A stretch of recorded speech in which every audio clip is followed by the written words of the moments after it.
Amigos Pura Vida, bienvenidos. Él alcanzó la fama siendo todavía menor de edad y enamoró a miles con su apariencia y su voz.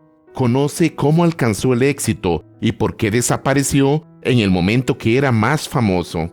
¿Qué hizo en los años perdidos? ¿Cómo luce hoy día? ¿A qué se dedica? Y muchos detalles interesantes más con este recuerdo del cantante español Pedro Marín.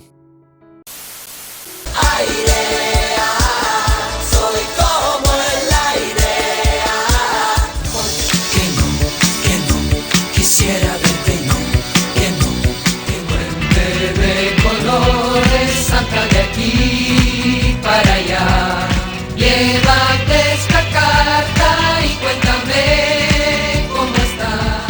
Grito de puro contento y entonces cantaré, soñaré, pensando en ti. Su nombre completo es Pedro Martínez Marín y nació en Barcelona el 22 de noviembre de 1961. Su padre se llamaba Pedro, como él, y su madre Pilar. El niño fue el primogénito del matrimonio y 2 años más tarde nació una niña a quien nombraron María de los Ángeles. Sin embargo, todos en la familia le decían Marian, de cariño.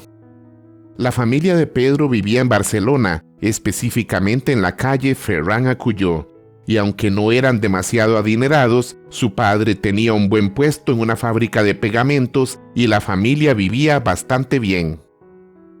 Cuando Pedro tenía solamente 6 años, sufrió uno de los golpes más fuertes de toda su vida, ya que su padre murió en un accidente de auto, y entonces a su madre Pilar le tocó hacerse cargo de la economía familiar. Desde niño, Pedro demostró ser muy inteligente. Era bueno para los idiomas y le gustaba mucho el francés, el cual llegó a dominar perfectamente con los años, al igual que el inglés.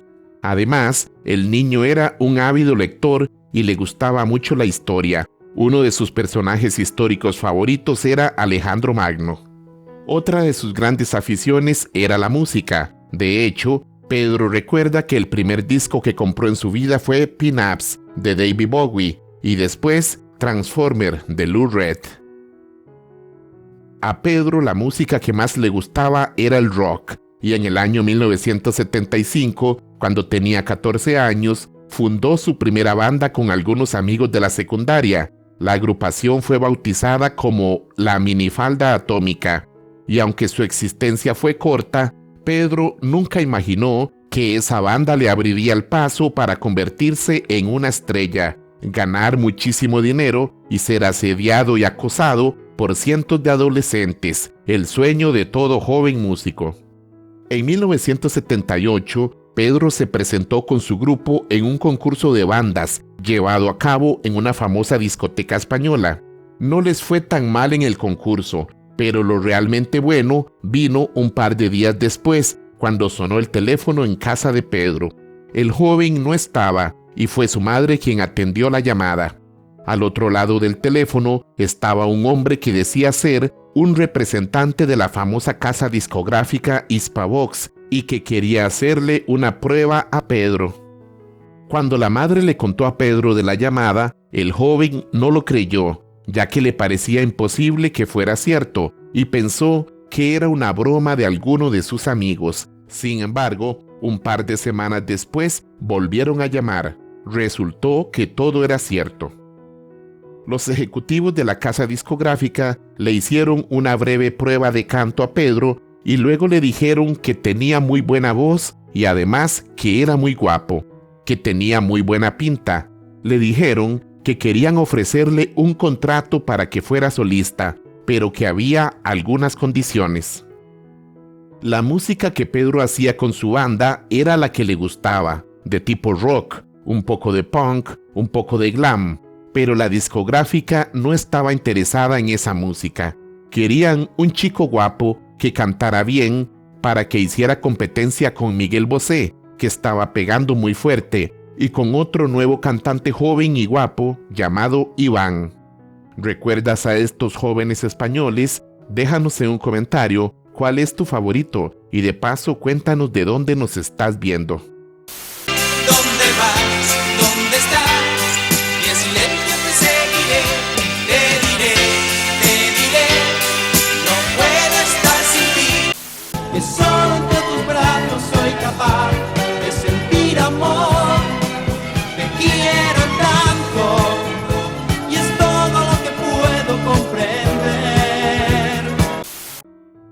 En resumen, los ejecutivos le ofrecieron un contrato discográfico, pero Pedro no podía decidir qué música cantar. El ritmo y el estilo serían definidos por la casa discográfica, y también serían ellos los encargados de elegir cuáles canciones sí y cuáles no serían lanzadas. A Pedro esto no le gustó, pero oportunidades así vienen una sola vez en la vida, y finalmente, luego de pensarlo algunos días, aceptó los términos. Como todavía era menor de edad, tenía 17 años, su madre fue la encargada de firmar el contrato por él. Aunque no era totalmente libre, la discográfica al menos le permitió elegir un productor que le gustara para preparar su primer disco. Pedro miró la lista y eligió al italiano Danilo Baona, quien era discípulo de otro genio italiano, Giorgio Moroder. Pedro y Danilo Baona congeniaron muy bien y acordaron hacer un tipo de música diferente a lo que dominaba el mercado, algo innovador, con poco acompañamiento de orquesta, y más bien optaron por centrarse en los nuevos sintetizadores que venían apareciendo en aquellos años finales de la década del 70. En 1979, y todavía siendo menor de edad, Pedro Marín lanzó su primera canción, la cual se llamó Que no. Y el éxito del tema fue impactante, sorprendiendo tanto a Pedro como a la discográfica, y rápidamente la canción subió en las listas hasta alcanzar el primer lugar. Como una gran curiosidad, la letra de esta gran canción fue escrita por Miguel Bosé, quien firmó con el seudónimo Carmín Higuaín. No, que no, quisiera verte, no, que no, me dices si es no, que no, más tarde ahora no, que no. En solo un par de meses Pedro se hizo muy conocido gracias al tema Que no, y a inicios de 1980 lanzó su segundo sencillo titulado Aire, el cual obtuvo también un enorme e increíble éxito y lo consagró definitivamente como una estrella. Como curiosidad, esta segunda canción fue escrita por el gran letrista español Luis Gómez Escolar, creador de otros himnos románticos como Amiga de Miguel Bosé o Corazón Mágico de Diango.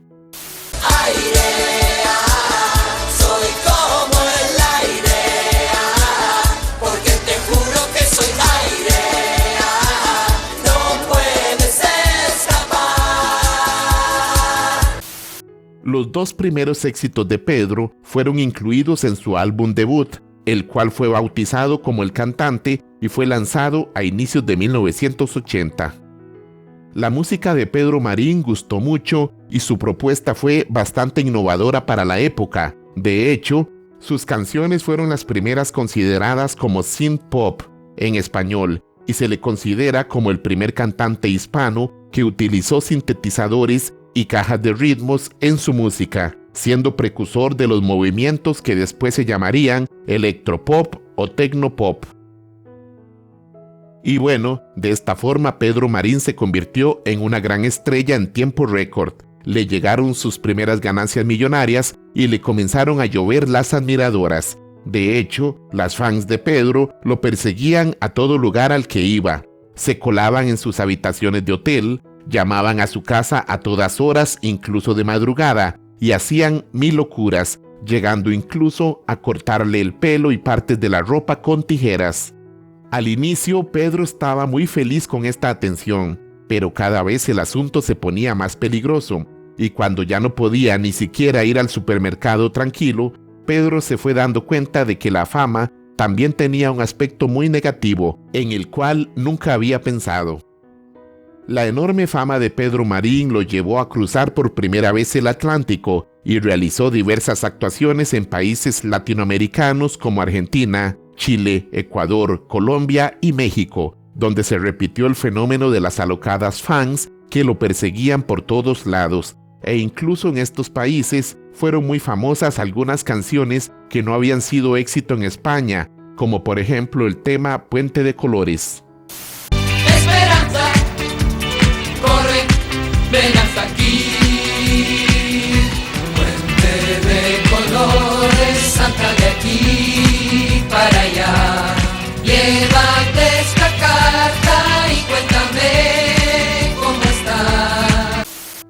De regreso a Europa y para aprovechar el impulso del éxito, la casa discográfica encargó a Pedro que grabara un segundo disco, pero lo querían rápido.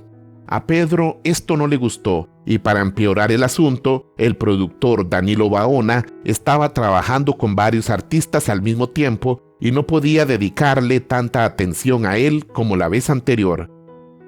El segundo álbum de Pedro Marín apareció en 1981 y llevó por título Rebelde. El trabajo se vendió bien, pero el éxito fue significativamente menor comparado con el primer álbum. Lo apresurado de su producción pasó factura. Sin embargo, tenía un par de temas bastante buenos, Laura y Cantaré. Ha sido todo para mí. Me has destrozado, Laura. Te quiero tanto, Laura.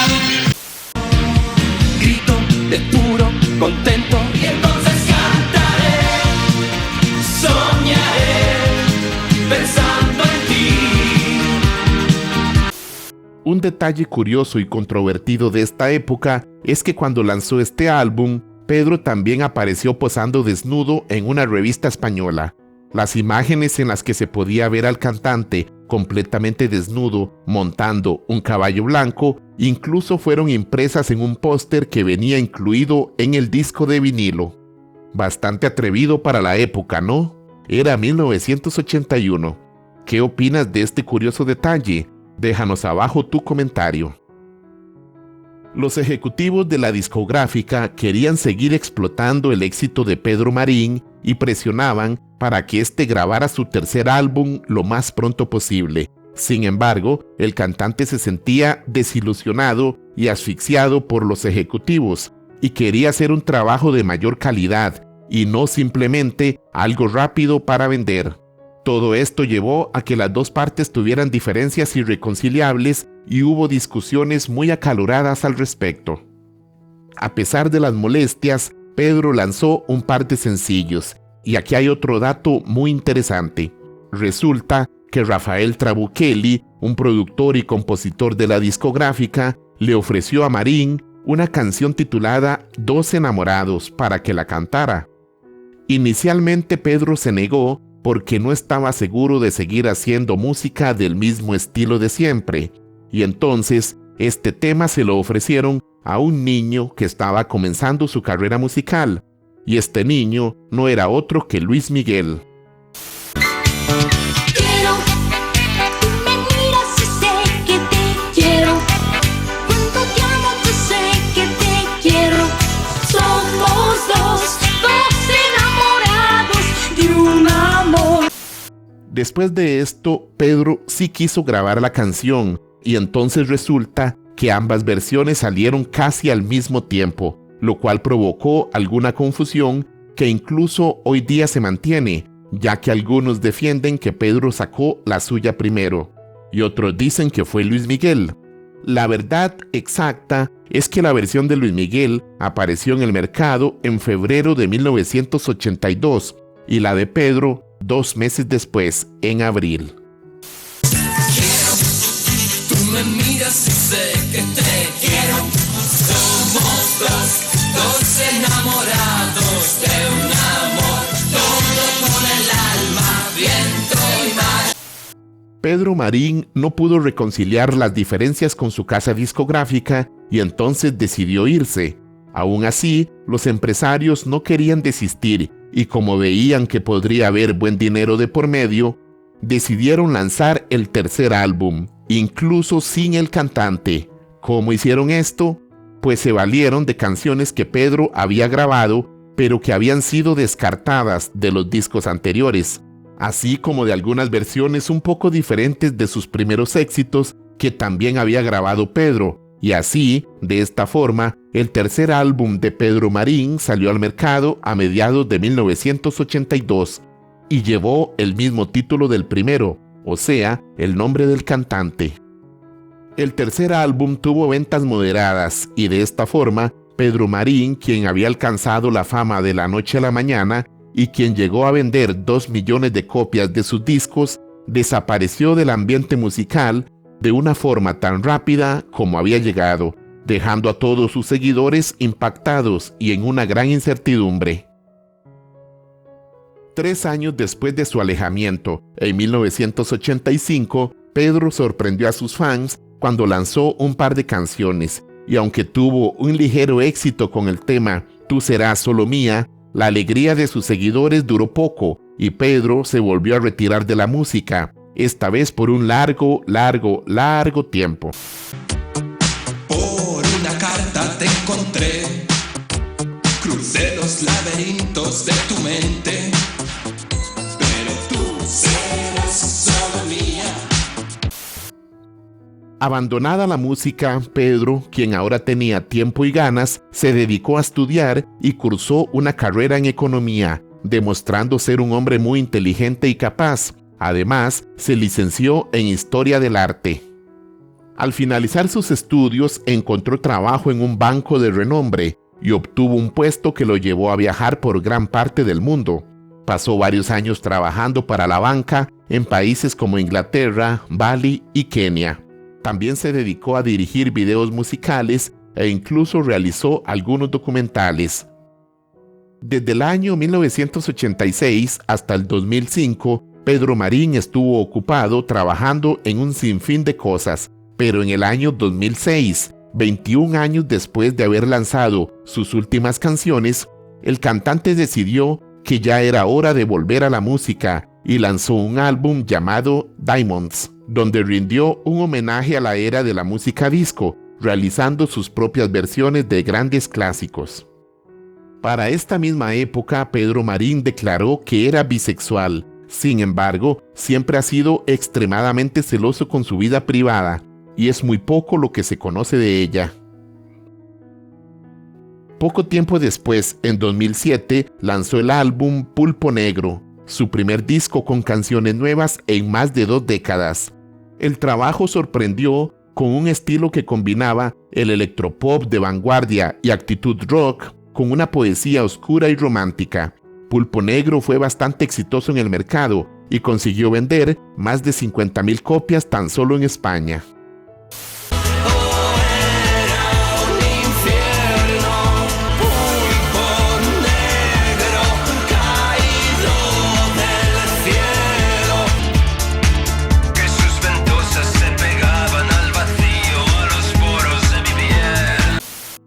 Entre el 2009 y la actualidad, Pedro ha seguido sacando álbumes con canciones originales y versiones de sus antiguos éxitos. Ha recibido muy buenas críticas por su música y por su apariencia física, ya que continúa siendo todo un galán, a pesar del paso de los años. Una pregunta para ellas: ¿se ve más guapo Pedro Marín hoy día que en los 80 o viceversa? Déjanos abajo tu comentario. Actualmente, Pedro sigue activo y presentándose esporádicamente. También se dedica al arte y ha participado en diversas exposiciones. Con el dinero que ganó en los años 80, compró varias propiedades que le han servido para poder llevar una vida tranquila, trabajando por gusto más que por necesidad y dedicándose a diversas facetas artísticas. Afirma que, sin duda, la vida lo ha tratado muy bien. Bien amigos, Juan Caraya los saluda desde Costa Rica y este ha sido el recuerdo de Pedro Marín, una estrella de los años 80. Déjanos en un comentario tu opinión sobre él y de paso cuéntanos de quiénes te gustaría que hablemos en futuras entregas. Recuerda que en el canal tenemos más de 400 videos que te pueden gustar. Búscalos como Cultura para Todos y nos vemos muy pronto con otro video. Pura vida.